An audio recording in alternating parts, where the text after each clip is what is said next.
ವಿಷ್ಣುವಿಗೆ ಸಂಬಂಧಪಟ್ಟ ಯಾವುದೇ ಸ್ತೋತ್ರಗಳನ್ನು ಅಥವಾ ಮಂತ್ರವನ್ನು ಪಠಣೆ ಮಾಡಬಹುದು. ಉದಾಹರಣೆಗೆ ವಿಷ್ಣು ಸಹಸ್ರನಾಮ ಸ್ತೋತ್ರ, ವಿಷ್ಣು ಅಷ್ಟೋತ್ರ ನಾಮಾವಳಿ, ಪುರುಷ ಸೂಕ್ತ, ವಿಷ್ಣು ಸೂಕ್ತ, ನಾರಾಯಣ ಉಪನಿಷತ್, ಶ್ರೀ ಸೂಕ್ತ, ಮಹಾಲಕ್ಷ್ಮಿ ಅಷ್ಟೋತ್ತರವನ್ನು ಹೇಳಬೇಕಾಗತ್ತೆ. ಇವುಗಳನ್ನು ಪಠಿಸಲು ಸಾಧ್ಯವಾಗದವರು ಕನಿಷ್ಠ ಪಕ್ಷ ಈ ಮಂತ್ರಗಳನ್ನು ಸಾಧ್ಯವಾದಷ್ಟು ಬಾರಿ ಜಪಿಸಬಹುದು.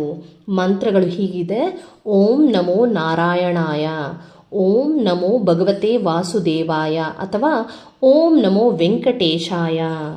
ಇನ್ನು ಏಕಾದಶಿ ದಿನದಂದು ಭಗವದ್ಗೀತೆ ಪಾರಾಯಣ, ವಿಷ್ಣು ಸಹಸ್ರನಾಮ ಪಾರಾಯಣ ಮಾಡುವುದು ಪುಣ್ಯಪ್ರದವಾದದ್ದು.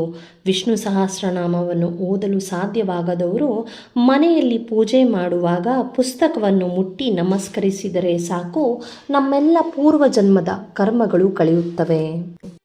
ತಮ್ಮ ಕೈಲಾದ ಮಟ್ಟಿಗೆ ದಾನ ನೀಡಿದರೆ ನಿಮ್ಮಲ್ಲಿರುವ ಸಂಪತ್ತು ದುಪ್ಪಟ್ಟಾಗುತ್ತದೆ. ಜಾಸ್ತಿ ಚಳಿ ಇರುವ ಈ ಸಮಯದಲ್ಲಿ ಅವಶ್ಯಕತೆ ಇದ್ದವರಿಗೆ ಚಾಪೆ, ಪಾದರಕ್ಷೆ, ದವಸ ಧಾನ್ಯಗಳನ್ನು ನೀಡಿದರೆ ನಿಮಗೆ ಅಖಂಡ ಪುಣ್ಯ ಪ್ರಾಪ್ತಿಯಾಗುತ್ತದೆ.